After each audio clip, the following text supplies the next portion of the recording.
बहुजन Samaj party और Indian national Lokdal party की हमारा गठबंधन के बाद हमने पार्लियामेंट के सत्र के ऊपर कार्यकर्ताओं की बैठक रखी और अब तक 8 पार्लियामेंट क्षेत्र में हम लोग गए। दोनों पार्टी के कार्यकर्ताओं की संयुक्त बैठक हुई है और जिम्मेवारी लगाई गई है विधानसभा के चुनाव की कि उसके लिए आप अभी से लोगों से संपर्क करें। 2 शेष बची है हमारी, एक तो कुरुक्षेत्र की है जो 22 तारीख में है और एक गुड़गांव की है जो 23 तारीख में है। कुरुक्षेत्र की तो कुरुक्षेत्र 23 है, कुरुक्षेत्र 23 है और गुड़गांव 22 है। आज आपके साथ बातचीत से पहले हमारी प्रदेश कार्यकारिणी की बैठक हमें इमरजेंसी में बुलानी पड़ी। 25 तारीख को चौधरी देवीलाल जी का 25 सितंबर को जन्मदिन होता है और हर बार हम अपनी पार्टी की तरफ से सम्मान दिवस के रूप में उसको मनाते हैं। हमेशा उसके अंदर गैर भाजपा और गैर कांग्रेस के नेताओं को हम निमंत्रण देते हैं। उन नेताओं को भी निमंत्रण देते हैं जिनका चौधरी देवीलाल जी के साथ सीधा संबंध रहा है और लाखों की संख्या में लोग आकर के उनको अपने श्रद्धासुमन अर्पित करते हैं। इस बार आज हमने फैसला लिया, ये सरसा से मैं आपके माध्यम से ही पूरे प्रदेश के लोगों को, देश के लोगों को जानकारी देना चाहता हूँ कि हम जींद जिले के अंदर 25 सितंबर को चौधरी देवीलाल जी का सम्मान दिवस मनाएंगे। कुचाणा की अनाज मंडी के अंदर बहुत बड़ी मंडी है, जैसे कैथल की मंडी थी उसी तरह से कुचाणा की जो मंडी है वो 100 एकड़ के करीब जगह में बनी हुई है। कैथल में एक शेड था, हमें उसके साथ कर्टन लगाने पड़े, उसके साथ टेंट लगाना पड़ा, एक्सटेंशन करनी पड़ी थी लोगों की व्यवस्था बैठने के लिए। यहाँ 2 शेड इकट्ठे, बहुत बड़ा एरिया है, मतलब लाखों लोग शेड के नीचे आ सकते हैं। उसमें हमारे विशेष रूप से जो मुख्य अतिथि के तौर पे आएंगे बहन मायावती जी जो है वो उसमें आएंगी।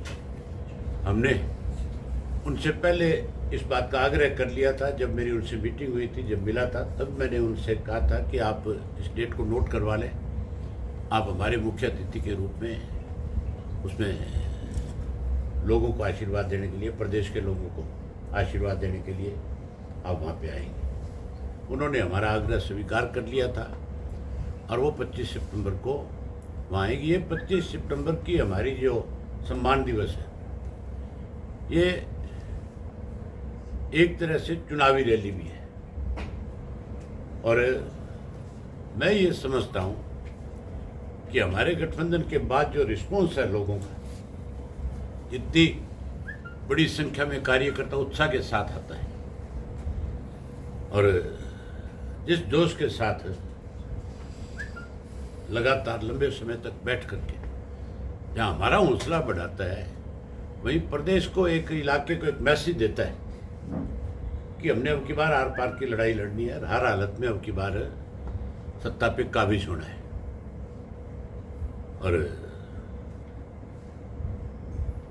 जो ड्यूटी लगाते हैं उसको बहुत जोश के साथ हमें वायदा करके जाते हैं कि हम उसको निभाने का काम करेंगे।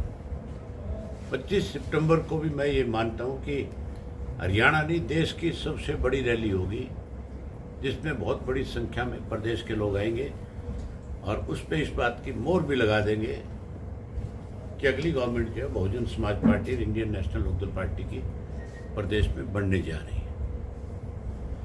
आज इसके बाद हमने बैठक रखी हुई है, आज फिर संयुक्त बैठक है दोनों पार्टियों की तरफ से सरसा की अनाज मंडी में। तो आप सबको उसके लिए भी निमंत्रण है, आप उसमें जरूर आए। आप सब हम अपनी आंख से देखें कि किस तरह से लोगों में एक उत्साह बना हुआ है। जहाँ सरसा लोकसभा कांग्रेस जीती थी, आज जब लोगों को आप देखोगे तो आप ये कहोगे कि 5 सीटें सरसा की बहुजन समाज पार्टी और इंडियन नेशनल लोकदल पार्टी का गठबंधन जीतेगा। कोई आपकी तरफ से कोई भी क्वेश्चन है तो इस रैली का आकाश जी से कोई भी सवाल आप पूछना चाहते हैं, चर्चा करना चाहते हैं? अभी जी, इस रैली का हरियाणा की राजनीति में क्या असर पड़ेगा? मैंने बताया ना आपको कि इस रैली के बाद सारा माहौल बदल जाएगा और हर हालत में हर आदमी की जुबान पे चर्चा आ जाएगी कि सरकार बहुजन समाज पार्टी और इंडियन नेशनल लोकदल पार्टी की बनने जा रही है। अभय सिंह जी, कितनी सीटों पे आपका समझौता हो जाएगा बहुजन का और आपका? हमारी सारी सीटों पे समझौता है।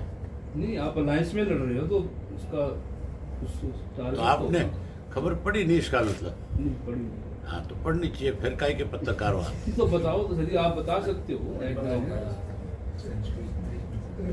बात मौके की होती है। 53 और 37 की है। मौके की बात का ध्यान रखना चाहिए, तो पत्रकार साथी है।